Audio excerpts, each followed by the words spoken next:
everybody, and welcome to Off the Rack, the show where we normally talk about a comic that came out last week, but last week, Deadpool 2 came out. Yeah. We're doing our old time thing right now, and that's very apropos considering what happens in Deadpool 2. Spoilers. Now, of course, we're going to be getting into some spoiler territory, but we'll give you a heads up when we get there. I'm Tiffany. I'm Sal. Now let's get into it.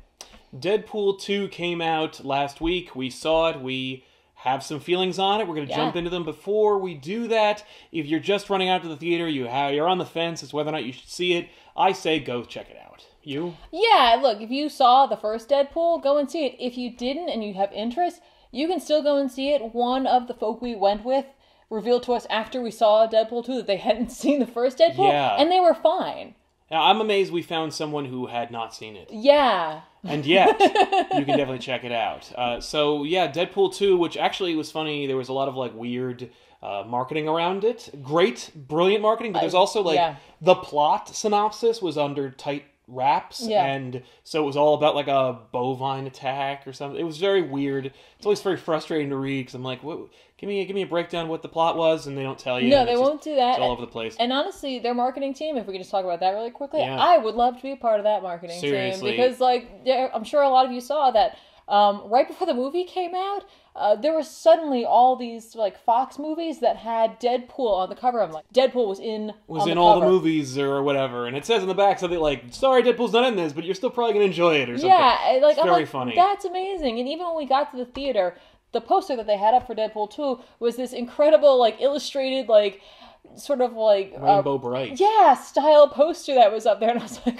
what? That's not what this movie is, but I still appreciate the sentiment. This is kind of where we're probably going to get into spoiler territory.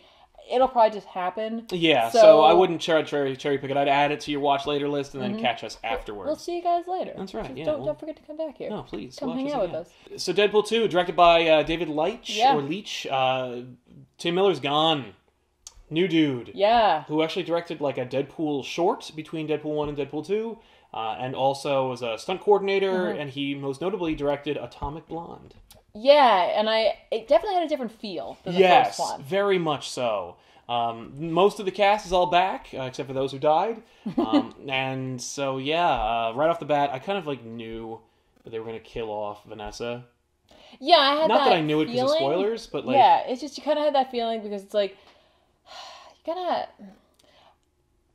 Deadpool, the reason the first Deadpool was so successful is because he had that goal. Now he's achieved that goal. Right. And now he's just going to be, a merc, which is fine. That's what he is. Right, but they showed you in the first, 5 minutes how cool but repetitive it would be to just watch a Deadpool movie where he does the things where everything's working out fine for Deadpool, and that's not an interesting movie. Well, for me, it's also, there are other superheroes who can be married and still make it work, but, Deadpool makes himself a target, not only with what he does, but his attitude. Yes. So it's of course someone's gonna try to find out if you have, a home life, and of course they're gonna take advantage of that, because, you're pretty verbose, Deadpool, you kinda... Yeah, you really stick it to them. You don't just kill them, you, make them feel bad about themselves. Yeah, they're gonna know it was you. That's the other thing. Vanessa dies, and that's, the linchpin for everything. That's the inciting incident. It makes him achieve a better goal, but interestingly enough, which I was very happy to see, because I'm a big fan of Marina Baccarin. I really like her career. I like her acting, and I was sad to kind of know in the back of my mind she was not going to be in the movie, that she's in the movie throughout the movie, and that's really good, because she's a good actor and deserves to be in more movies, and I didn't want her to get girlfriended. No, it's true. It's funny, because, that convention I both liked and was just kind of all right. Yeah. It was too... Part of it was, it was too... real movie? No, it was just too real movie. It was just very, yeah, all right, Right, I get it. Okay. If you need that for him, go for it, I guess. But at the same time, I like that convention because it definitely harkened back to the first movie in its storytelling. Right, it didn't just... We start, here's part of the movie, now we're going to have a flashback, now we're going to have the rest of the movie. Yeah. And, I kind of like that because it was hey, we're paying attention to what worked last time. Right, yeah. They do kind of fulfill the formula of the original Deadpool. But I also like they didn't Austin Powers it, where it's who cares about that character? I appreciate that. No, absolutely. But I guess we can talk about the structure of this movie. Yeah. Really, really explosive intro. You can tell money was spent. You could tell that they learned from the previous experience of Deadpool 1, where they're like, give them more Deadpool, give them as much Deadpool as they can, really amp up the humor with while also achieving that R rating. And then it kind of, for me, I don't know, the amount of time between the beginning of the first Deadpool movie, where he's on the overpass, leading up to the overpass, there's a lot more time between those two periods in time, as opposed to this time. It felt like they were more just trying to achieve the same structure than actually being like, no, it's an earned experience where we need to flash back to this moment. It just felt like it was more manufactured than it was organic. The stages or like the acts of this movie were more like I could feel them, as opposed to them being so cohesive that I didn't even notice when we in transition necessarily. Like this, I could feel like we're in this part, we're in that part, and now we're in this part. Like, and that's not bad necessarily. It's just, I don't know. It was noticeable. It was very noticeable. And I think that was actually because I remember I'd heard a lot of stuff about how like this movie was chopped. Yeah, I could see that. They fixed it up. I felt it. Even if it was just in the editing that they managed to save the movie, because it is a fun movie and I did enjoy the hell out of it. Oh, yeah. But it does feel very put together. You know, and I don't mean like, oh, it was a well-structured film and therefore I shouldn't have anything to complain about. It's more that I just felt like I felt the work put into it. Then it felt like it was an effortless experience. Yeah, that's the thing. Yeah, Act 1 felt great. Act 3 felt great. But Act 2... it felt rushed. Yeah. And a little out of place. Yes, there was a lot of moments like that. Which is bizarre because Act 2 really sets up where the movie's going. And for me, that felt the most like, what? And I don't know why. I can't quite put my finger on what the issue is with that at this time. A couple of things we did like that I really want to focus on is a lot more comic book stuff in this movie. Right? Comic book references, comic book homages, and straight up characters from the comics appearing in the book. Oh, absolutely. Movie. Like, it's funny, like, the big, like, the monster in the icebox, you didn't see coming necessarily. No, and I was funny because, you know, I knew it was going to be a character. Yeah. And I knew it was going to be a fan favorite character that, like, they either hadn't shown or hadn't done properly. Right. And I still was surprised it was Juggernaut. See, now, I was not, especially because of The Good Man, the Ugly we had just done. As soon as they introduced Black Tom Cassidy and they mentioned the monster there, and I was like, it has to be Juggernaut, right? Yeah. And they nail it. Right? I can't believe how well executed Juggernaut was. Yeah. And you know what it is? Less is more. Here's Juggernaut. What does he do? He doesn't stop, and he wrecks stuff up. Yep. Otherwise, that's all you really need. Yeah. He's a man of few words, and those words are the things he's about to do. Right. Now, that being said, he does drop a little bit of, like, comic book, like, trivia or history that I just didn't see coming. No, the reference to him being Charles Xavier's stepbrother. Right. We don't get the Crystal of Cyttorak. No. But it's there because it's Juggernaut, so it's implicit, and of course they get that because it's a Fox property. But we knew, you know, it was a really, really great addition and a great way to say, like, you know, X-Men 3 sucks, right? Like, let's just not do that. Let's do something else. Let's do something better. I also appreciate them just using Juggernaut because it could have been one of those things where they pulled something random, where it's just like, okay, that's a random funny. pull, that's interesting, right? But why an Omega Red, right? And that would have been interesting, especially with Colossus being in the movie. But it was like, no, let's pull something, especially from like one of the first Deadpool comics ever. Yeah, like let's do that. Like let's let them know that we understand comics and we understand where Deadpool comes from. Yep. And let's just go for it. Well, and maybe apologize a little bit for what we did last time. Because there's a moment that I didn't see coming, that I couldn't believe they did. Okay. And that was a moment that we're never going to see in another comic book movie ever again. All right. And it is the moment where Juggernaut says, I'm going to rip you in half now. And then he pulls Deadpool and he rips him in half. Yeah. It is a straight up ultimate Hulk ripping Wolverine in half moment with all the gory goodness you would expect from a moment like that in real life. But it's also Deadpool, so he doesn't die, and it's just incredibly horrifying, but satisfying. Right? It's something that Juggernaut would do, and it's something that he does do in this movie, and it's something that you would take for granted in a comic book, but it happened in the movie, and I wanted to take a moment just be like, that happened. Yeah, that did happen. And it was awesome. And you know what's funny? The aftermath of that didn't go the way I thought it was, and it really allowed for an amazing like section of humor. Yes. Because I assumed he was just going to kind of pull himself back together, especially because they took both parts. Right. And no, they just needed his pants. Yeah, as you turn out. And by the way, this is another like nod to them for like this really bizarre and yet phenomenal attention to detail, because after that happens, for the rest of the movie that Deadpool is in his suit, that suit is duct taped together. Yep. And I was like, that's brilliant. He's got the one. I got the one suit. So he just patches it up. But they also don't like make it a big joke or have a running gag or have him say, I only have one suit. Like, no, it's a visual gag. If you saw it, you saw it. If you didn't, you didn't. You'll see it again. Yeah, right? But I was like, that's great. I love that. Well, I guess we should talk about Cable. Yeah, let's talk about Cable. I was worried about Josh Brolin being cast as Cable, especially on the heels of Thanos. Yeah. He does a great job with that version of Cable. This movie Cable is a really, really good visual representation of comic book Cable, and they really did their own version of Cable, and I applaud that. You know, it's funny. I thought he was a decent visual.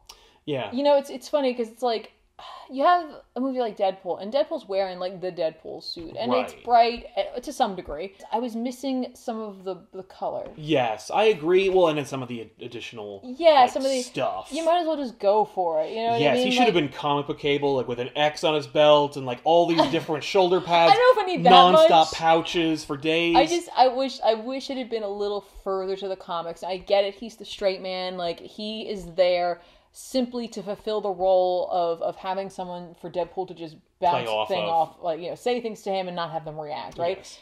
I get it. And I understand that they probably wanted to then visualize that as well, so you weren't surprised, but you could have got a little further with it, the moment where there's an image of him looking in the mirror and you see his, like, half metal body, which you don't really get to see too often. Right. And it looked really good. I thought it looked pretty good. I thought they could have gone a little further with that too, because it looked almost a little organic. Yeah, but it should. I want it to look organic because it's from the techno-organic virus. When I say organic, though, I mean, like, it looked like Roots. It looked like it was... Yes, it did look like Roots. And I was like, that's a little interesting. It's just an interesting visual. Yes. Now, I was missing a lot of stuff that was like comic book Cable. Like, I missed the future he came from. I wanted a dark future. Yeah. I didn't want, like, a future that looks like it's probably pretty good, if not for this new character we put in this movie, who's we need to talk about in a minute. Yeah.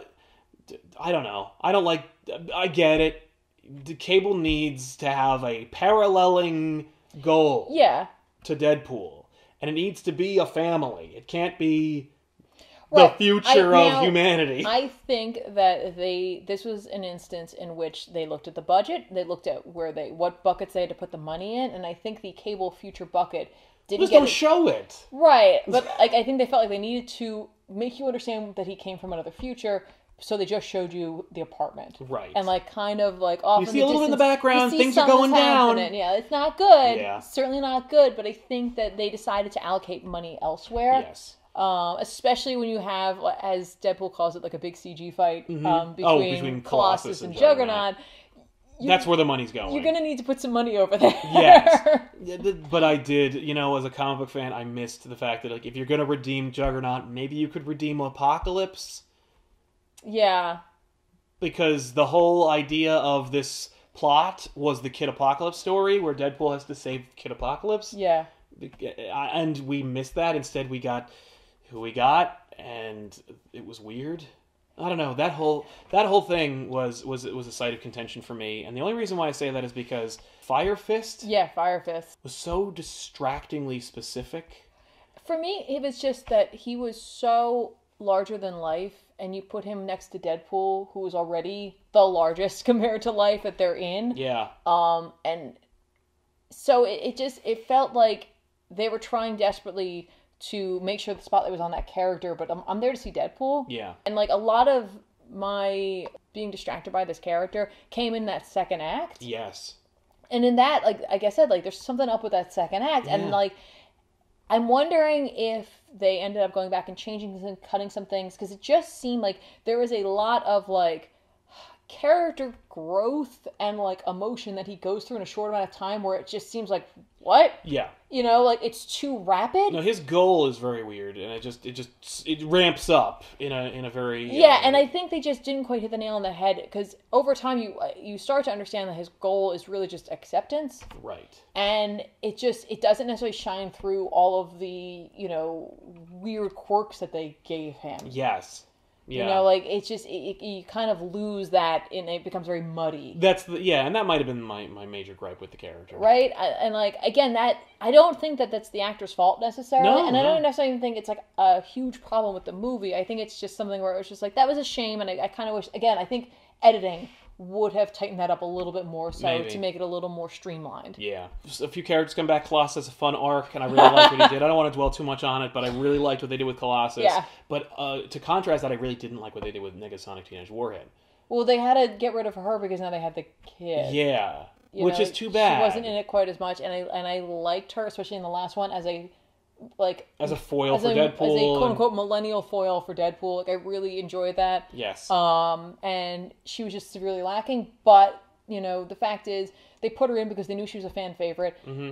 And they didn't have anything for her to do. And no, but they had so many other characters to deal with in this film, especially introducing the kid character of Fire Fist. No, yeah, I agree. It's just it was a shame to see her go. It was. We did get Yukio out of the mix, but not the Yukio from the Wolverine, so that's confusing and weird. Right. But you know what? Like, there's two Deadpools and there's two Juggernauts, so whatever. Right, and I did kind of appreciate that to some degree, because right at the beginning, Deadpool, is like, Logan, yeah, you go and you do this whole thing, you get the rated R, you copy me, and then you do that, I'm just going to do what you did, and, so there was something, I don't know if it was subtext there necessarily, where they're like, we're also going to do a Yukio. Yeah, we're going to take Yukio, too, and we're going to redo her, and we're going to put her in and make our version of her. Right, but, I don't know what it was. I don't know if some people thought it was annoying, but I really enjoyed that running. Oh, the High Wade, High Yukio thing? Yeah. I loved it. Yeah, I thought that was perfect. Yeah, I had a great time. They didn't miss a beat with that one. No, yeah, every time they didn't miss it. It was great. I guess we could talk about X-Force. We have to talk about X-Force. The establishment of X-Force. Right, and again, that's where for me, we go from the second act to the third act, and then I was so back into it. Yes. So back into it. Yeah. We see a bunch of fan favorite characters. Yeah, some of them in the Icebox, some of them on X-Force. Yeah, now can we just really quickly mention with X-Force, with the drafting of that team, how much it made me think of Mystery Men. Oh, yeah. Oh, that was straight up. I'm the waffler. Yeah, I completely saw that coming. Right, I was like, this is great. I'm having a good time right now. Yeah. Shatterstar is the breakout success from that, just establishing what a douche she is, and then completely just obliterating him and every other subsequent member except for one. Except for one. Well, except for two, inevitably, but right. Except for one. So in that, we of course get Bedlam, played by Terry Crews. Yeah, I was sad to see him go. Me too, because I love Terry Crews. Yes. We get Shatterstar. We have Domino. We have the vomit guy. Zeitgeist. Yes. Who's a real X-Man. Right, and we have the Vanisher, who, by the way, there was a moment when we finally see the Vanisher, right as he inevitably falls. And I was like, was that Brad Pitt? Yes. Yes, it was. Yes, it was. Oh. We have Peter. Yeah, and good old Peter, who is just a fan favorite. From the moment he appeared in the trailer, yes. I knew he was going to be a breakout success. And yeah. Indeed, he was a favorite. Yeah, I mean, he had very few lines. In fact, most of X-Force has very few lines, except for Domino. And I think we should just... we should address Domino. Talk about Domino. This is another instance of they took a character who's established as one, ethnicity. They changed it up. She's she's white, like this table. I don't know what that counts as ethnicity. Right. But I thought that Zazie... Or Zazzy? Zazzy? I just straight up call them by the most ridiculous version of their name. Miss Beats? Yes, Miss Beats. Did a really good job with it. I loved the attitude. I loved the banter between the two of them. She's not quite the straight person or the straight guy that Cable is, but she's not quite as ridiculous as Deadpool. She kind of has this look, I've got powers. She's a little more grounded in reality. Yep. She accepts her powers. She also accepts her responsibilities kind of with those powers to some degree. Yeah. But she also isn't taking any of what Deadpool has to say without some sort of retort. That whole conversation about having luck-based powers and whether or not they're real, I loved it. First of all, really great comedic timing between both Ryan Reynolds and Ms. Beats. Honestly, I thought they did such a good job, and I loved every time that they had interaction with one another. Yeah, I liked their interaction better in the trailer than I did in the movie. Really? I thought it went on a little too long. Oh, I liked it. Sometimes I don't mind when they just kind of... When they just keep it going, when they Judd Apatow it. Yeah, I'm kind of okay with that. Yeah. Really great, visuals. Yes, with her. She was very cinematic, unlike what Deadpool yes, was which saying. I love. I love that kind of device they use, where someone's describing something or saying what the problems with something as it's either occurring. Yes. whatever that phenomenon is called. And thus, like, you know, proving them incorrect. I really enjoyed that. Of course, I'm talking about when, like, she parachutes in and, like, she's going to stop the convoy. Yes. And, like, he's just like, look, but he's probably not even cinematic. It's not even, like, yeah, his running commentary is how she's not going to be able to do anything as she's totally handling everything. Yeah, exactly. That was great. It's just really great and really allowed for a lot of phenomenal, like, action sequences. Yes. And, like, it's just funny because, like, in my head, I'm like, well, I know she's going to win, and yet they still created tension. Not really, like, because of the death of everyone else in X-Force. I was like, they might just kill Domino for a laugh. And I was really worried about that. I was pretty sure they wouldn't because of the fact that it felt like they really wanted to prove Wade wrong. Right. Like, the movie was like, no, Wade. She's cool. We worked really hard to make this character work. Yeah. And she did. I really dug her. But for me, like, it just came down to, like, this, you know, crazy Final Destination style, like, how is she gonna make this work? Oh! Yeah, no, it's nice to see a reverse Final Destination. We're seeing an elaborate way someone doesn't die. Right? I really dug that. Or how her enemies do. Yes. Especially when we get to, like, the, is it an orphanage or like the school? Yeah, it's like an inverted Xavier school. Yeah, it's just the bad school. Yeah.